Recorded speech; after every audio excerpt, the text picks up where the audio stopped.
5 minutes after 11 o'clock. Thank you for tuning in. It's July 7th. I know you live in Florida. I know you can go to the beach anytime you want to, but the truth is when you live here, you don't get to the beach as much as the tourists do, and you pretty much only go in the summer, just even though we have many tourists who go to the beach in the winter. But so if you haven't gone to the beach yet, get over to the beach. And if you want a good book to bring with you, we're going to introduce you to one right now. Rader Day is on the phone. Robin, have we had her on before? I believe so, sounds yes. familiar. Yep, I believe so. She has a book called Little Pretty Things, and there's some cool things about the title that we'll let her decide whether we reveal them or not to you. It's a mystery, a thriller mystery.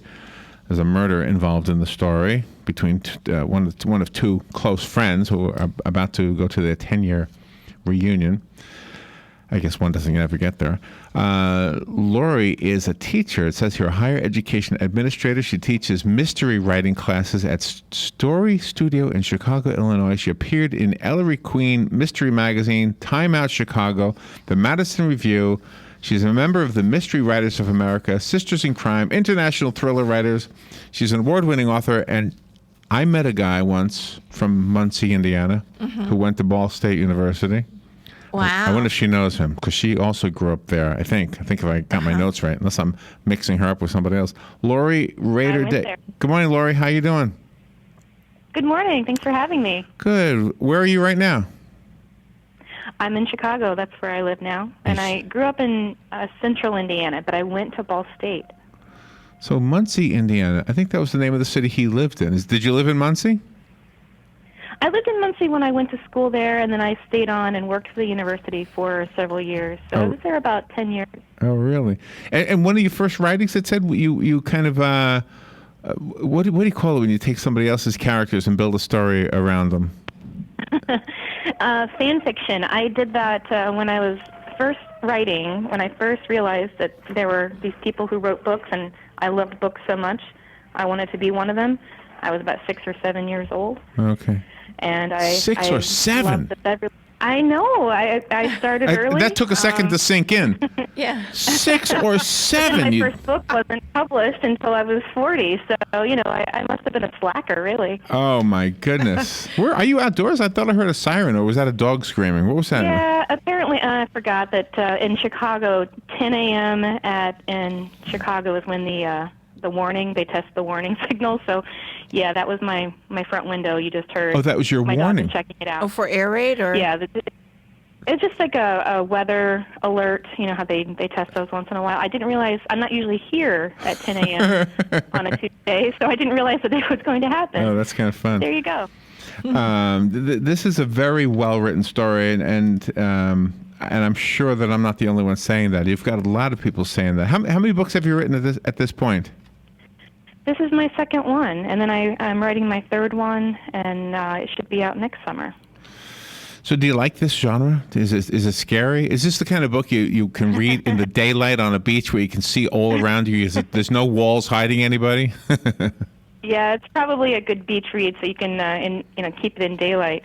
I love mysteries. I read them when I was young, and I kind of fell away from them for a little while, but then when I started trying to write my very first novel, somebody said to me, yeah, this is a mystery. What you're doing here is mystery writing. And so I had to throw myself back into that community and start reading, very seriously in that genre again, and I love it. I love everything about it. I do like the two characters that you came up with because they have a long history together, and it's really nice to delve into the past when you're reading a novel. I really wanted to write about women's friendships. I have some, fantastic women friends, but sometimes society says that women should be competing against each other for, I don't know, the scarcity of men or something. I'm not really sure. Yeah, I know. Yeah, because there's hardly any of us. I know.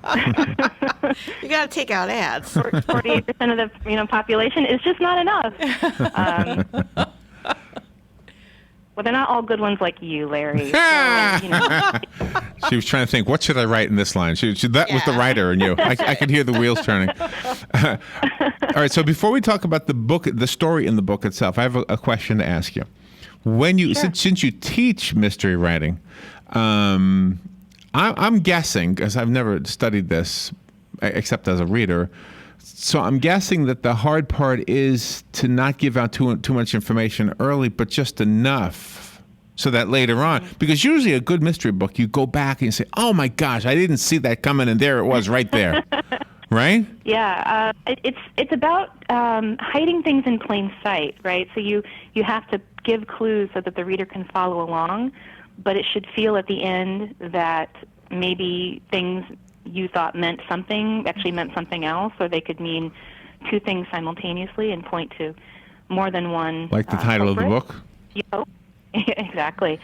Yeah. Little Pretty Things refers to some of the little pretty things that Juliet kind of snakes away from her job because her life is fairly depressing, and so she has a little bit of a klepto thing going on. So since just little tiny things. Since you've told us that much, I guess this is as good a time as any to give us the movie trailer version of the book. You introduced us just now to Juliet Townsend, right? Yes. Yeah. And her friend is So Juliet Townsend, Madeline Bell. Maddie. Or Maddie Bell. Right. Yeah. So Juliet they're about 10 years out of high school. Juliet didn't go to college. She went to college but had to leave because her dad died and her finances dried up. But she and her best friend from high school were always very close, but also rivals, quite literally, on the track team, and Maddie always beat Juliet.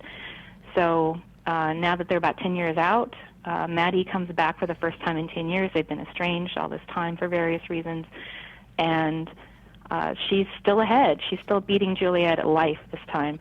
And so Juliet is not really interested in a reconciliation, but overnight Maddie dies. She's killed. And so Juliet is not only confused about her feelings about this, but also a suspect. So she takes on the investigation to try to figure out what has happened to her friend. Did you, as the writer, know that Maddie was going to die? I did. I don't always know what's going to happen. I don't always know what has happened, who is the culprit. When I started writing my first book, I didn't know what had happened in that book. I had to write to figure it out. And this one, I kind of knew what was going to happen, and I had an idea about who might be at the heart of it.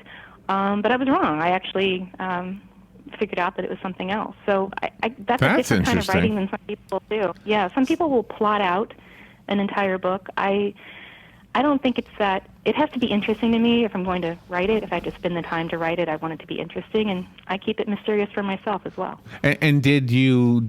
Was it a heartbreak to have to kill off a character that you developed? Well, I mean, you're probably going to do that most of the time, and when you're writing mysteries. But I did like her a lot. Mysteries will she seemed fun. Person that nobody likes. She seemed fun, and the friendships. Yeah. The friendship seemed like something. Oh man, that's gone. Yeah. That whole chemistry that you had developed. It's true, and I did have a moment when I was writing about Juliet's reaction. They've been estranged. They haven't been friends for 10 years. Yeah.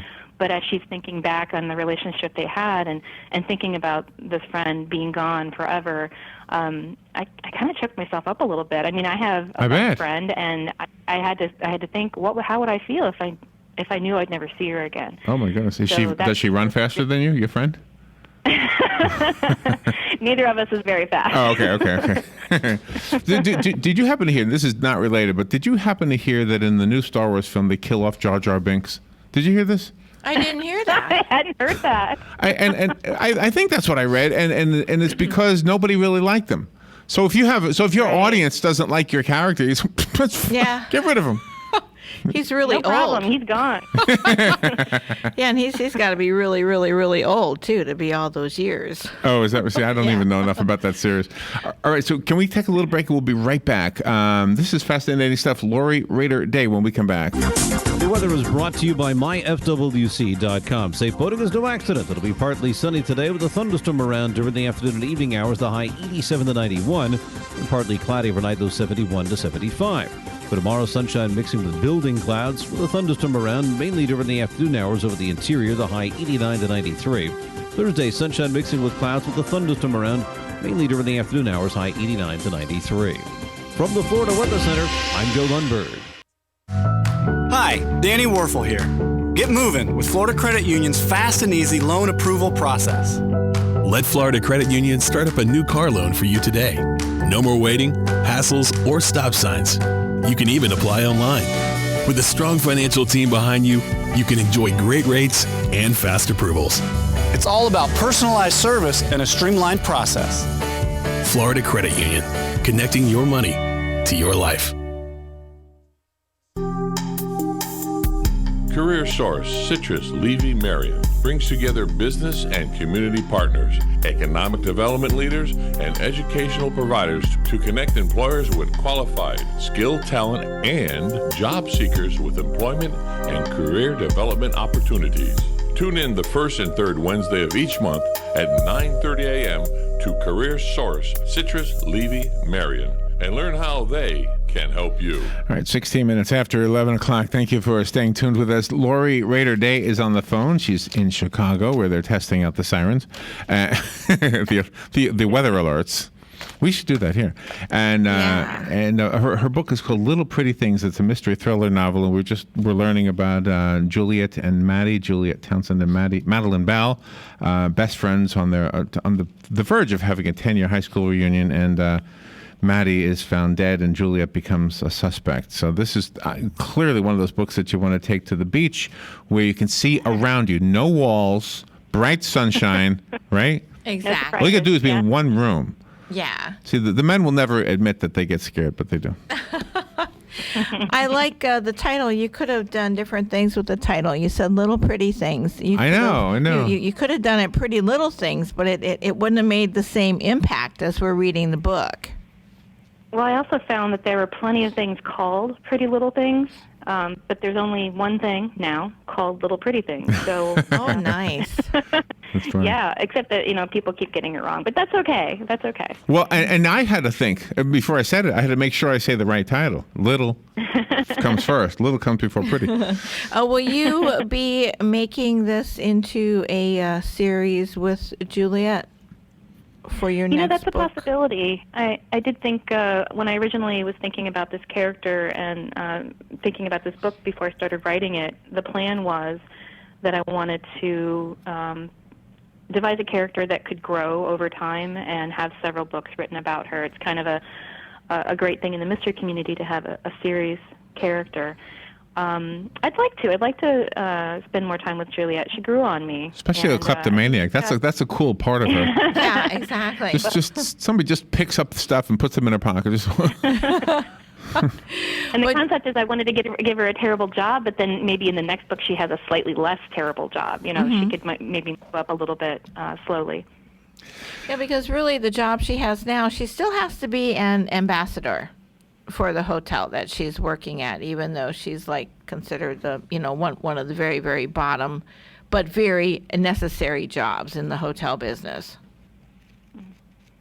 Think about moving her to food service or something. Yeah, get her at least a dishwasher. Move her up at least one notch. Yeah. Maybe a pizza, slinging some pizza somewhere, maybe. So did you grow up in Muncie? No. I grew up. It's actually northwest of Indianapolis in an area near Lebanon, Indiana. It's Boone County, Indiana. Is it a small town? It's pretty small. It's about. It's probably right around 20,000 people now. It was smaller than that when I lived there. And then I actually lived out in the country when I was in high school. My parents moved out way out into the cornfields. So now you're a city girl. Now I am, yeah. I live in Chicago. I've been here for about 14 years. I live here with my husband and my dog, who made her radio debut earlier today when she brought a squeaky toy right up to the phone when I was talking to someone else. Oh, how cute. My dog loves squeaky toys. Yeah, I forgot that I hadn't put the toy box up, and so that was a fun time. So did you have a good high school? Because I'm trying to hear who you are and how you became who you became. A lot of us have, everybody says, "Oh gosh, I love my high school years." I didn't love my high school years. Mm-hmm. I really didn't. I'm fine with not looking back. I didn't hate my high school years. I think I hated the early years, the 6th grade, 7th grade thing. But I was always a big reader, and I always, lived in books. And then in high school, I found what I was good at, and that was the yearbook and newspaper stuff. So that was my high school sport, right? The I got you. newspaper and Right. And once you find your thing and you find your people, it's a lot easier to be, in high school, even if high school is still kind of bad. But I actually became class president when I was a senior. So the Good for you. So the competitive component between Juliet and Madeline is, let's see, who was the fastest? Oh, Maddie was the fast one. She was the runner. Mm-hmm. So did you use sports instead of academics? Like, were you in some kind of a competitive friendship? No, no, Not really. sports-wise, but maybe writing-wise or academic-wise in some way? In a little bit. I had an older friend. He was a couple years ahead of me in high school, and I don't know that we were competitive, although there was a writing contest in our high school, and I won it once over him. Did he And then become famous like you? Many years later, he published a book first. Yes, he spent the time and he wrote the book and he got published, and it was very well received and award-winning and a really great book. He has 2 books out. His name is Christopher Koch. Nice. Yeah, and we're happy for each other. It's not a competitive thing, but when his first book came out, I definitely was put on notice. Jealous? I hadn't been spending time. Yeah. Healthy very jealousy? envious. Well, a healthy jealousy Healthy. sometimes, helps us all out. I think so. Yeah. It really did. It spurred me to take it seriously, to spend the time that I needed to spend to get better and to figure it out, and I did. So that his book came out in 2006, and mine came out in 2014, my first one, The Black Hour, and then this is my second one. And was that the one you were on the radio with us? Yeah, Then I think has to so. be. Yeah. Yeah, I think so.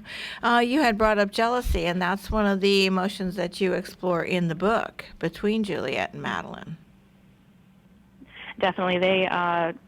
Juliet has always finished second, so she's got sort of a chip on her shoulder about everything that has to do with Maddie. They were very close friends, but they fall out over a race that neither of them gets to run in the end, and they are separated, for 10 years. So when Maddie shows back up, it's still fresh to her. She hasn't moved on. She's still stuck where she was. And so even though it's 10 years later, it just feels very 10 minutes later, So she's not open to a reconciliation at first. Then she gives it some thought. When you teach your writing classes, and then you have authors there that want to develop their characters, and they bring up the characters, are they able to be open about all of the aspects, or do they remain guarded so nobody else will take their ideas? It's a fine line, right? You don't want to give away all your best ideas. But I think, my theory is we could, you could put 10 writers in the same room and give them the same writing prompt, and they would all write 10 different stories. So it's really about voice, and voice is not something you can steal. I mean, you can try, but you're not going to turn into Hemingway just by trying to sound like Hemingway, right?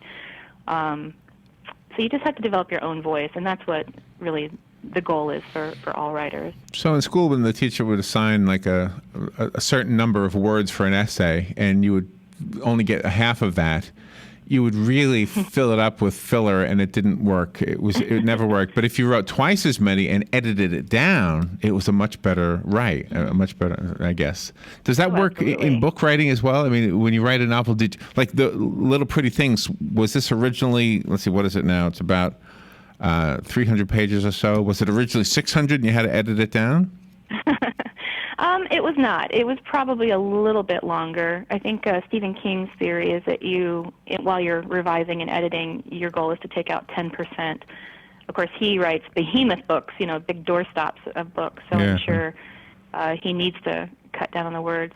I write a little bit leaner than that, so it's a little bit closer to the word count. And I don't really have necessarily an overall goal. I think, a novel is usually 80,000-ish words, so somewhere close to that is good. Did you have to research things like DNA and things that would be like forensic stuff in order to write this book? Not this book. I've researched some things, but I try to stay away from the DNA and the forensics because that's kind of a police procedural type of book, and I don't have the expertise for that. So what I like to write are amateur sleuth or psychological suspense, where normal people like you and me get dragged into I'm not solving normal. crime. Okay, normal people like me and Robin. I like We get dragged into things, and then you're called upon to get involved because your friend has been implicated or your friend has been killed. I like that kind of story. That's what I like to read. But there is research. In this book, I sort of wrote about running without ever having been a serious runner. I ran for about 5 minutes, 15 years ago. So what I did is I just wrote it the way I thought it might be, and then I had a friend read it who was a writer and also was on a track team when she was in high school, and she was actually about the same age that Juliet is supposed to be. Oh. And she told me, this is where you got it right.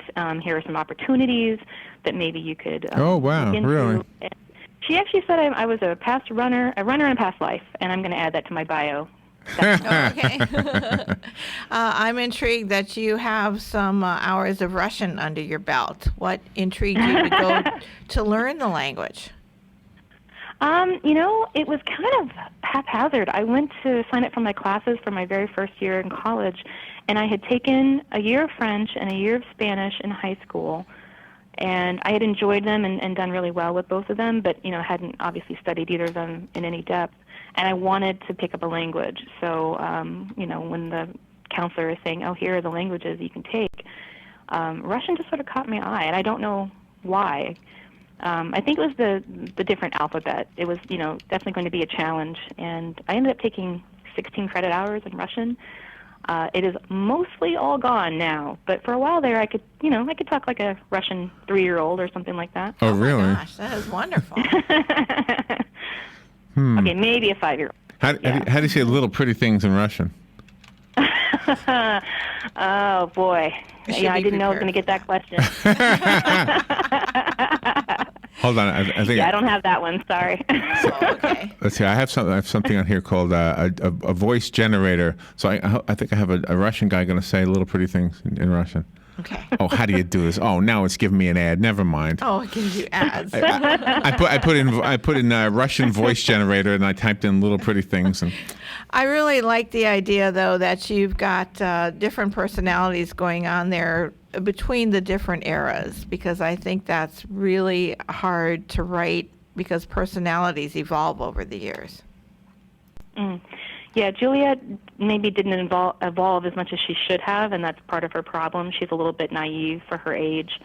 But Maddie's a little bit smart for her age. She's lived through some things that Juliet is going to find out about. And then some of the other people around Juliet are also, about her age. They went to school together. The police officer, Courtney, who sort of gets in the way and also comes to help Juliet in the end. They sort of all grew up together, but separate. They weren't necessarily friends. And in fact, they might have been a little bit of frenemies. Now I hear birds in the background. Now you have birds. Your equipment is very good at picking up birds in the background. Fellas like to hear that from women. They do like to hear that, don't they? All right, fun interview. Thanks for being there for me, Robin. You're welcome. All right, I have little pretty things to give away to a listener. Call me if you want the copy that was sent to us, and you can have it. The rest of us have to go buy it. Lori Rader Day is who you will look up online. And Lori, do you have a website? I do. It's LoriRaderDay.com. And that's LORIRADERDAY, right? That's right. No hyphens, all of that. And Robin has that already on the WOCA guest list, so you'll be able to find it there. Lori, good luck with everything you're doing. Please come back, and if you're ever in town, we'd love to have you in the studio. Well, thank you so much. It was a pleasure. Florida is a beautiful place to visit. Yes, it is. No sirens. No sirens. We have sirens. Find out very soon. Thank you, Lori. We'll be right back. Thank you. Fox News Radio. I'm Lillian Wu. Our strategy to confront Islamic State terrorists, the focus of a Senate committee hearing right now. ISIL continues to gain territory in Iraq and Syria while expanding its influence and presence across the Middle East, Africa, and Central Asia. Senate Armed Services Committee Chair John McCain, Defense Secretary Ash Carter testifying the U.S. is training 60 Syrian fighters providers as of July 3rd. That is far below